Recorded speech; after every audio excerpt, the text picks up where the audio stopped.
ഇന്നിവിടെ ചെയ്യാൻ പോകുന്ന ഫിഷ് സ്റ്റൂ ആണ്.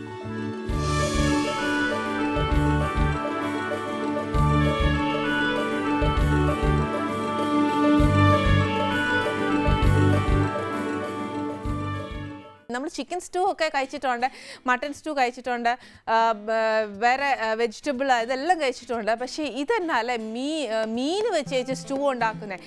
അതിൻ്റെ ഒരു ചെറിയ ഒരു സൈഡിൽ കൂടെ പോകുന്ന ഒരു ഡിഷാണ് ഫിഷ് മോളി എന്ന് പറയുന്നത്. പക്ഷേ അതുമായിട്ട് ഇത് കമ്പയർ ചെയ്യാനേ ഒക്കുകയില്ല.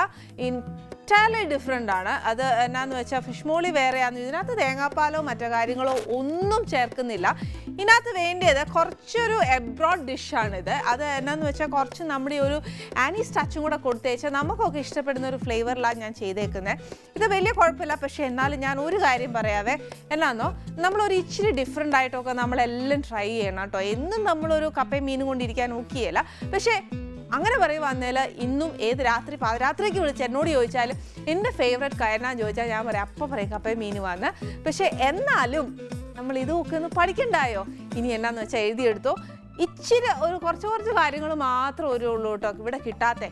എന്നാലും ഇപ്പോൾ ഇവിടെ കിട്ടി തുടങ്ങിയിട്ടുണ്ട്. ഫസ്റ്റ് എന്നാ വേണ്ടിയെന്ന് വെച്ചാൽ ഇത് വെജിറ്റബിൾ ഓയിലാണ് ചെയ്യേണ്ടത്. സെക്കൻഡ്, സവാള എടുത്തേച്ച് കുഞ്ഞു കുഞ്ഞായിട്ട് അരിയണേ.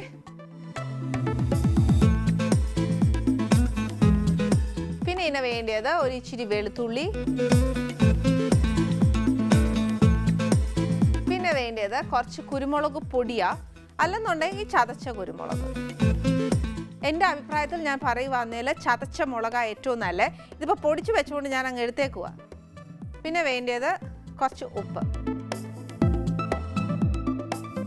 ഇനിയാന്നു വേണ്ടിയത് കുറച്ച് തൈമാണ്. ഇതാ ഞാൻ പറഞ്ഞ ഇച്ചിരി എബ്രോഡ് ആയതുകൊണ്ടായി ഫ്ലേവർ വരുന്നത്. പക്ഷെ ഇത് നല്ലതാ, ഇതിൻ്റെ ഡ്രൈ വാങ്ങിക്കാൻ കിട്ടും. പിന്നെ വേണ്ടിയത് കുറച്ച് ചതച്ച മുളക്, അതായത് നമ്മുടെ വറ്റൽ മുളക് ചതച്ചേക്കുവാണ്. പിന്നെ കുറച്ച് സെലറി. ഈ സെലറി കിട്ടിയില്ല എന്ന് പറഞ്ഞ് പ്രയാസപ്പെടേണ്ട, മല്ലിയില ഉണ്ടെങ്കിൽ അത് ഇട്ടേച്ചാലും മതി. പിന്നെ വേണ്ടിയത് കുറച്ച് വൈറ്റ് വൈൻ, അതായത് നമ്മുടെ മുന്തിരിയുടെ. പിന്നെ വേണ്ടിയത് ഒന്നെങ്കിൽ ടൊമാറ്റോ ഇടുക, അല്ലെന്നുണ്ടെങ്കിൽ ടൊമാറ്റോ അരച്ചെടുക്കുക. ഇതല്ലെങ്കിൽ ടൊമാറ്റോ പ്യൂരെ എടുക്കാം, അല്ലെന്നുണ്ടെങ്കിൽ ഈ പറഞ്ഞ കൂട്ട് ടൊമാറ്റോ കെച്ചപ്പ് എടുക്കുവാന്നേ മാത്രം ഇച്ചിരി ശ്രദ്ധിച്ചോണം. ഇച്ചിരി മധുരം വരും, അതനുസരിച്ച് ചേർത്ത് വെച്ചാൽ മതി. പിന്നെ വേണ്ടിയത് കുറച്ച് റേസിൻസ്, മുന്തിരിങ്ങ. ഇതിപ്പോൾ ഇച്ചിരി നെമ്മീനാണ് ഞാനിവിടെ മേടിച്ചേക്കുന്നത്. അതായത് നമ്മൾ ആദ്യമായിട്ട് ഒരു ഡിഷ് പഠിക്കുമ്പോൾ ഏറ്റവും നല്ലത് ഇങ്ങനെ ദശക്കട്ടിയുള്ള മീൻ ഏതേലും വെച്ച് പഠിക്കുന്നതാണ് നല്ലേ. ഇനിയിപ്പോൾ അത് കിട്ടിയില്ലല്ലോ എന്നാ എടുക്കുക, നമുക്ക് മീൻകറി ഉണ്ടാക്കണ്ടായോ? അന്നേരം പിന്നെ ഈ പറഞ്ഞുകൊണ്ട് കുഞ്ഞു മീൻ ഒഴിച്ചേച്ചാൽ വേറെ ഏത് മീനായാലും ഇച്ചിരി മുഴുത്ത കഷ്ണമായിട്ട് മുറിച്ചെടുത്തേച്ചാൽ മതിയേ. പിന്നെ ഇത് കുറച്ച് പാസ്ലി ലീവ്സ്. പിന്നെ ആന്നേൽ ഇതിനകത്ത് ഇച്ചിരി കപ്പലണ്ടി ഇടണം. ഇത് റോസ്റ്റഡ് ആണ്, ഒത്തിരി ഒന്നുമില്ല, ഒരു ഇച്ചിരി ഇട്ടേച്ചാൽ മതി. അതായത് നമ്മൾ സ്റ്റൂ കഴിക്കുമ്പോഴത്തേക്ക് ഒരു ഇച്ചിരി എന്നാ പറയുക ഒന്ന് കടിക്കണം, അത്രേ ഉള്ളൂ. ഒന്നെങ്കിൽ ക്രഷ് ചെയ്തിടാം, അല്ലെങ്കിൽ ഇങ്ങനെ ഇടാം. ഇതൊന്നുമില്ല, തിക്നെസ് നമ്മുടെ ആ കറിക്ക് ഒരു ഇച്ചിരി തിക്നെസ് വേണം എന്ന് തോന്നുവാന്നേൽ ഇച്ചിരി അരച്ചും ചേർക്കാം. ഏത് നമുക്ക് എങ്ങനെ വേണ്ടെന്ന് വെച്ചാൽ ചെയ്യാം. ഒരു കറി ചെയ്യുമ്പോൾ ഇന്ന പോലെ ചെയ്യാൻ പാടുള്ളൂ, അത് ഇന്നതാന്നൊന്നും പറഞ്ഞേച്ച് കാര്യമില്ല. നമുക്ക് ആ ടേസ്റ്റ് എത്തിക്കണം. പക്ഷേ നമ്മൾ ചെയ്തുകൊണ്ടിരിക്കുമ്പോൾ തന്നെ നമ്മുടെ തലയിൽ ഒരുപാട് ഐഡിയാസ് വരുവേ. അതായത് ഇപ്പം ഈ കപ്പലണ്ടി ഒന്ന് അരച്ച് ചേർക്കണം എന്ന് തോന്നുവാന്നേല അത് അങ്ങനെ ചെയ്യാം. പക്ഷെ ചെയ്യുമ്പോഴത്തേന് കുറച്ച് ഒരു എന്നാ പറയുക, ഒരുപാട് അങ്ങ് ചേർത്തേക്കല്ല, സ്ലൈറ്റായിട്ട് ഒരു റേഷ്യോ ഇട്ടേക്കണം. നമ്മൾ ബാക്കി ചേർക്കുന്നതിന് കൂട്ടത്തിൽ ഒരു ശതമാനം ഒരു റേഷ്യോ മാത്രമേ കപ്പലണ്ടി അരച്ചൊക്കെ ചേർക്കാവുള്ളൂ. പക്ഷേ കപ്പലണ്ടി ആയാലും ബദാം ആയാലും കാഷ്യൂ ആയാലും ഇതൊക്കെ അരച്ച് ഏത് കറി ചേർക്കുവാന്നെങ്കിലും അതിൻ്റെ ടേസ്റ്റ് കൂടുമെന്നല്ലാതെ ഒട്ടും കുറയുകയില്ല. ഇതിനകത്ത് ഞാൻ അരച്ചിട്ടില്ല, പക്ഷെ നമുക്കായാലും കുറച്ചൊന്ന് അരച്ച് ഇടയിലൊന്ന് ചേർക്കാവേ. ഫസ്റ്റ് ഇതിന് വെജിറ്റബിൾ ഓയിലാണ് ഏറ്റവും നല്ലത്. കുറച്ചൊന്ന് ഒഴിച്ച് വെച്ച് ഇതിനകത്തോട്ട് ഫസ്റ്റ് നമുക്ക് കുറച്ച് വെളുത്തുള്ളി, അതായത് 1 കിലോ ആണെങ്കിൽ ഒരു 1.5 ടീസ്പൂൺ ഇട്ടു. പക്ഷേ എന്നാന്നറിയാവോ, ഇഞ്ചി ഇതിനകത്തില്ല. പിന്നെ എപ്പോഴും ഞാൻ പറയണമെന്ന് വിചാരിക്കുന്ന ഒരു കാര്യം എന്നാന്നറിയാവോ, വെളുത്തുള്ളി ഒരു ഇച്ചിരി കൂടിയാലും ഇതിന് ഇഞ്ചിയില്ല.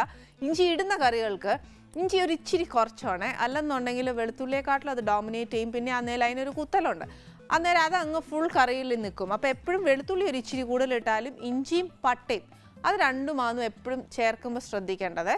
ഇതിനകത്തോട്ട് ഇച്ചിരി വെളുത്തുള്ളി, അതായത് ആ മീനിൻ്റെ അളവ് പോലെ ഒരു ഇച്ചിരി മീനിന് ഇച്ചിരി ഇഞ്ചിയും വെളുത്തുള്ളിയും ഒക്കെ ചേരുന്ന നല്ലതാണ്. പക്ഷേ ഇതിൻ്റെ കാര്യമല്ല ഞാൻ പറയുന്നത്. ഇതിനിപ്പോൾ വെളുത്തുള്ളി മാത്രമേ ഉള്ളൂ. അതുകൊണ്ട് ഇച്ചിരി വെളുത്തുള്ളി 1.5 ടീസ്പൂൺ എന്നുള്ളത് 2 ആയാലും തരക്കേടില്ല. ഇനിയിപ്പോൾ ഞാൻ അതിനകത്ത് അത് ബാക്കി വെച്ച് കഴിഞ്ഞാൽ പിന്നെ അത് മെനക്കേടാ. അതിന് മേലത് ഞാൻ അങ്ങ് ചേർത്തു. വെളുത്തുള്ളി ആന്നേലും പിന്നെ വലിയ പ്രയാസമൊന്നുമില്ല. അതിന് ഇച്ചിരി ഒന്ന് മൂത്ത് കഴിഞ്ഞാൽ അതിൻ്റെ അങ്ങ് മാറിക്കോളും. കുഞ്ഞു കുഞ്ഞായിട്ട് അരിഞ്ഞേക്കുന്നതുകൊണ്ടുണ്ടല്ലോ പെട്ടെന്ന് അങ്ങ് മൂക്കുവേ. എന്നുവെച്ചാൽ ഇതിനകത്തോട്ട് നമ്മൾ അരിഞ്ഞ് വെച്ചേക്കുന്ന സവാള ഇട്ടേക്കും. ഇതെല്ലാം നമ്മൾ മേടിക്കുന്ന അല്ലെങ്കിൽ നമ്മൾ ഇടാൻ പോകുന്ന മീനിൻ്റെ അളവനുസരിച്ച് വേണം നമ്മൾ ആ സവാളയുടെയൊക്കെ ചേർക്കാൻ. പിന്നെ ആ നേല ചേർക്കുന്നതൊക്കെ നല്ലതാണ്. പക്ഷെ ഒറ്റ കാര്യമേ ഉള്ളൂ, നല്ലതായിട്ട് മൂപ്പിക്കുക. ഇച്ചിരി സവാള ഇച്ചിരി അരിഞ്ഞത് കൂടിപ്പോയെന്നും പറഞ്ഞുകൊണ്ട് ഒരുപാട് സവാള അരിഞ്ഞത് കൂടിപ്പോയി അതുകൊണ്ട് ഞാൻ മുഴുവൻ ചേർക്കുക എന്ന് പറഞ്ഞ് ചേർത്തേക്കല്ല. ഒരു വലിയൊരു സവാളയായിരുന്നു ഇതിൻ്റെ അളവ്. അതായത് ഒരു മുഴുത്ത സവാള കുഞ്ഞു കുഞ്ഞായിട്ട് അരിയുന്നതായിരുന്നു ഇതിൻ്റെ അളവ്.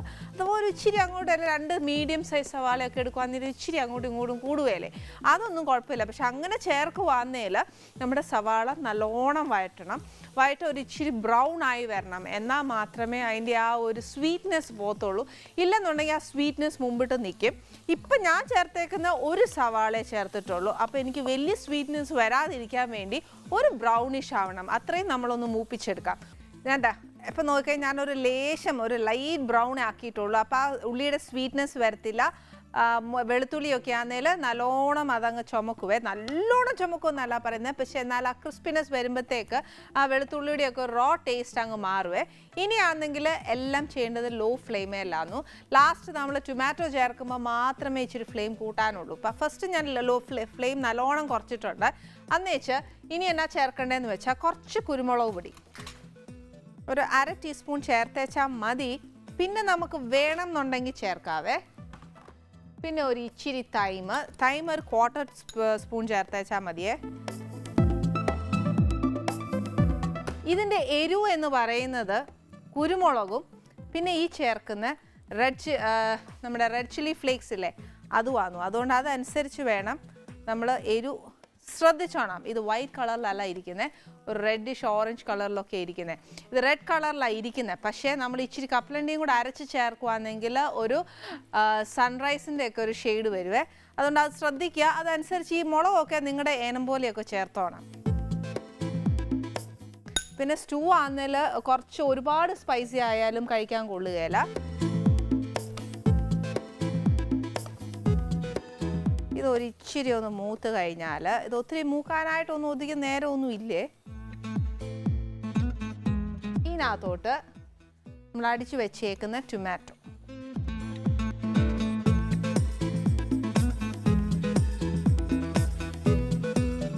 ഇനിയാന്നു തീ ഒരിച്ചിരി ഫ്ലെയിം കൂട്ടി വെച്ച് കുറച്ച് വൈൻ, അതായത് ഇത് വൈറ്റ് വൈൻ ആണ്.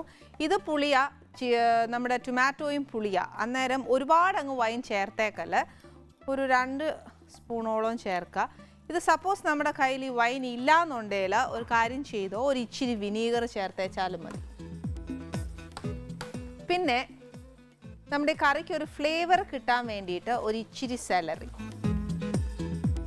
ഇനി എന്നാ ചെയ്യേണ്ടതെന്നറിയാവോ, നമ്മുടെ ഈ വെള്ളമില്ലേ, അതായത് ടൊമാറ്റോ അടിച്ച വെള്ളമൊക്കെ ഇതിനകത്ത് നിറച്ചായിട്ടുണ്ട്. അന്നേരം ആ വെള്ളം ഒന്ന് പറ്റിയേക്കുമ്പോഴത്തേക്ക് ആ ചേർത്തേക്കുന്ന പൊടിയില്ലേ, റെഡ് ചില്ലി ഫ്ലേക്സും കുരുമുളകും ഇതെല്ലാത്തിനും ഒരു പച്ചച്ചോവയുണ്ടല്ലോ. അന്നേരം അതെല്ലാം മാറണമെങ്കിൽ നമ്മൾ ഈ ടൊമാറ്റോയുടെ ആ വെള്ളം ഒന്ന് നല്ലോണം ഒന്ന് പറ്റി ആ ചേർത്തേക്കുന്ന എണ്ണ ഒന്ന് ഇച്ചിരി തെളിയണം.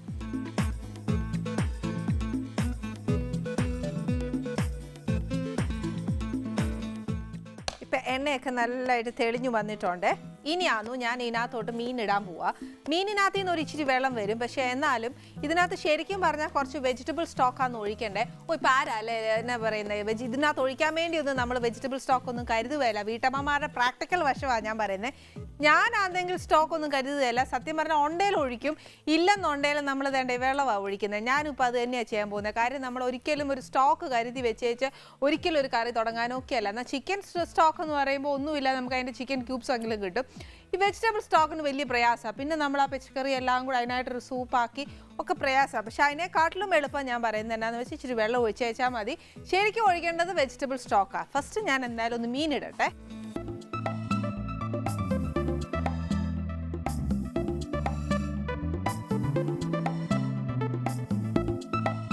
മീനൊന്ന് ഇട്ടിട്ട് ആ അരപ്പ് ഇച്ചിരി എരിവൊക്കെ ഇച്ചിരി കുറവായിരിക്കും, പക്ഷേ എന്നാലും ഞാൻ ആവശ്യത്തിന് ചേർത്തിട്ടുണ്ട്. ഈ അരപ്പ് മുഴുവനും ഇതിനകത്ത് പിടിച്ചു കഴിഞ്ഞാൽ ഇതിനകത്ത് ഞാൻ ഓപ്ഷൻ തരാം. ഈ പറഞ്ഞ കൂട്ട് നമുക്ക് വെള്ളം ഒഴിക്കണം എന്ന് മസ്റ്റല്ല, വെജിറ്റബിൾ സ്റ്റോക്കും ഒഴിക്കണം എന്ന് മസ്റ്റല്ല.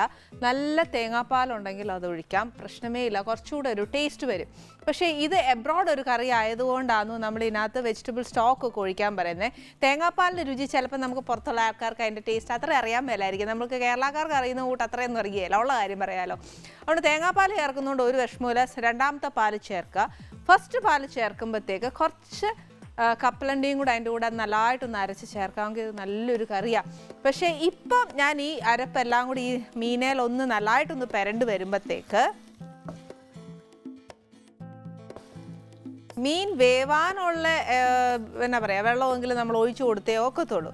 അന്ന് വെച്ചാൽ ഞാനിപ്പോൾ ഇവിടെ തേങ്ങാപ്പാലൊന്നും എടുത്തു വെച്ചിട്ടില്ല. ഞാൻ ഇനി ചേർക്കാൻ പോകുന്നത്, അഥവാ ഇതിന് ഏറ്റക്കുറച്ചൊരു വല്ലതും ഉണ്ടെന്നുണ്ടെങ്കിൽ ഒരു ഇച്ചിരി കപ്പലണ്ടിയും കൂടെ ഞാൻ അരച്ച് ചേർക്കും ഇതിനകത്ത്. കാര്യം കുറച്ച് ടേസ്റ്റ് വരണ്ടായോ. നമ്മൾ എന്തായാലും നമ്മൾ വലിയവർക്കൊക്കെ, അതായത് എൻ്റെ അപ്പന് അങ്ങനെയൊക്കെ കൊടുക്കുവാന്നേലും ഉടനെ അപ്പൻ എടുത്തടിക്ക് ചോദിക്കുന്നത് എന്താണെന്നറിയോ, ഇതിനകത്തൊന്നും ചേർത്തിട്ടില്ലെന്നാണ് ചോദിക്കുന്നത്. ഇത് എല്ലാ പ്രായത്തിലുള്ള എല്ലാവരും അങ്ങനെ തന്നെ ചോദിക്കും, ഇതെന്നാ കറിയാന്നേ. അതുകൊണ്ട് നമ്മൾ എന്നാ ചെയ്യണം, അതിനെ ഒന്ന് മേക്കപ്പ് ചെയ്യണം എന്നുണ്ടെങ്കിൽ ഇതാണ് റിയൽ എബ്രോഡ് ഫിഷ് സ്റ്റൂ. പക്ഷേ നമ്മുടെ കേരളീയക്കാർക്ക് ചെയ്യുമ്പോഴത്തേക്ക് കുറച്ച് ഡിഫറെൻറ്റ് വരും. അതിനകത്ത് ചേർക്കേണ്ട ഓപ്ഷൻസാണ് ഞാൻ പറയുന്നത്. രണ്ടാം പാൽ ഒഴിക്കുക, അല്ലെന്നുണ്ടെങ്കിൽ വെജിറ്റബിൾ സ്റ്റോക്ക് ഒഴിക്കുക, അല്ലെന്നുണ്ടെങ്കിൽ വെള്ളം ഒഴിക്കുക. ഇതിനകത്ത് ഫസ്റ്റ് ഓപ്ഷൻ ഞാൻ തരുന്നത് എന്നാന്ന് വെച്ചാൽ തേങ്ങാപ്പാൽ രണ്ടാം പാൽ ഒഴിക്കുന്നതാണ് കുറച്ചുകൂടെ ടേസ്റ്റ്. ഇത് ഞാൻ ഒഴിക്കാത്ത എന്നാന്ന് വെച്ചാൽ നമ്മൾ ആ സ്റ്റൂ എന്നാന്ന് ഇൻട്രൊഡ്യൂസ് ചെയ്യാൻ വേണ്ടിയേച്ച് മാത്രമാണ് ഞാനിപ്പോൾ വെള്ളം ഒഴിക്കുന്നത്. സെക്കൻഡ് എന്നാ ചെയ്യുന്നത്, തലപ്പാൽ ഒഴിക്കുന്ന സമയത്ത് ഇച്ചിരി കപ്പലണ്ടിയും കൂടെ അരച്ച് ചേർക്കുവാണെങ്കിൽ കുറച്ചുകൂടെ നല്ല ടേസ്റ്റാണ് വരുന്നത്. പക്ഷെ ഞാൻ എന്നാ ചെയ്യാൻ പോകുന്നത്, മീനൊന്ന് വെന്ത് കഴിഞ്ഞ് കഴിയുമ്പോഴത്തേക്ക് കപ്പലണ്ടി മാത്രമായിട്ട് കുറച്ച് ഇതിനകത്ത് അരച്ച് ചേർക്കും.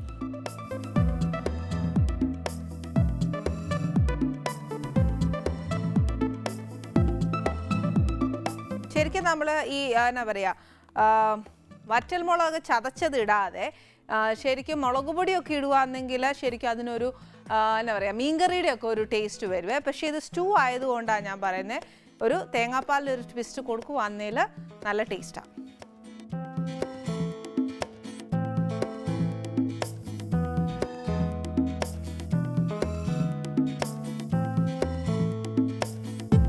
ചാറ് നമുക്ക് എന്തോരം വേണമെന്ന് വെച്ചാൽ അത് കണക്കാക്കി വേണം നമ്മൾ ഈ വെള്ളം ചേർക്കാനോ അല്ലെങ്കിൽ തേങ്ങാപ്പാൽ ചേർക്കാനോ എന്നതാന്ന് വെച്ചാൽ അത് ചേർക്കാനുള്ളത്.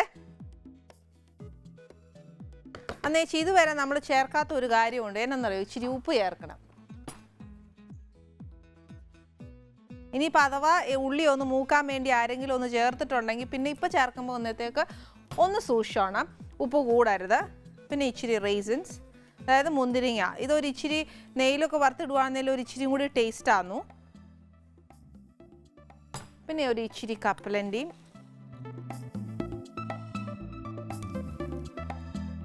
ഇത് ലാസ്റ്റ് നമ്മൾ മീൻ വാങ്ങാൻ നേരവും കുറച്ചുകൂടി ഇടാനുള്ളതാണ്, അതുകൊണ്ട് ഇച്ചിരി ഇപ്പം ചേർക്കുന്നുള്ളൂ. ഇതൊരു ക്രഞ്ചിനെസ് വരണം ആ ഒരു മീൻ കറിക്ക്. ഇനിയിപ്പോൾ ഇത്രയേ ഉള്ളൂ നമ്മുടെ ഈ സത്യം പറഞ്ഞ ഫിഷ് സ്റ്റൂ എന്ന് പറയുന്നത്. ഇനി ഇത് വെന്ത് കഴിഞ്ഞ് കഴിയുമ്പം അഥവാ ഇതിന് ഇച്ചിരി ഏറ്റക്കുറച്ചിലോ വല്ലതും തോന്നുവാന്നേല എൻ്റെ കയ്യിൽ തിരുമിയ തേങ്ങ ഉണ്ടെങ്കിൽ ഞാനൊരു ഇച്ചിരി പാലൊഴിക്കാം. അതല്ല എന്നുണ്ടെങ്കിൽ ഞാൻ ടേസ്റ്റിനൊന്നും ഒരു പ്രശ്നവും വരുന്നില്ല എന്നുണ്ടെങ്കിൽ ഞാൻ എന്തായാലും കുറച്ച് കപ്പലണ്ടി അരച്ച് ചേർക്കും, അത് വേറെ കാര്യം. പിന്നെ ഈ പാസ്ലേ ലീവ്സ് എന്നറിയോ, മല്ലിയില ഇല്ല എന്നുണ്ടെങ്കിൽ പാസ്ലേ ലീവ്സ് ഇല്ല എന്നുണ്ടെങ്കിൽ മല്ലിയില ഇടാം. നമ്മുടെ ഫിഷ് സ്റ്റൂ ഇവിടെ റെഡി ആയിട്ടുണ്ട്. ഇതിൻ്റെ കൂടെ കൊടുക്കേണ്ടത് അപ്പമാണു, പത്തിരിയാണു, ഇടിയപ്പമാണു, ഇതെല്ലാം കൊടുക്കാൻ നോക്കുക. പക്ഷേ ഏറ്റവും ധൃതിയിൽ എളുപ്പത്തിൽ നമുക്കൊരു ഗസ്റ്റ് വരുമ്പോൾ ചെയ്യാൻ പറ്റുന്ന ഏറ്റവും നല്ലൊരു പലഹാരം എന്ന് പറയുന്നത് ചപ്പാത്തിയാണ്.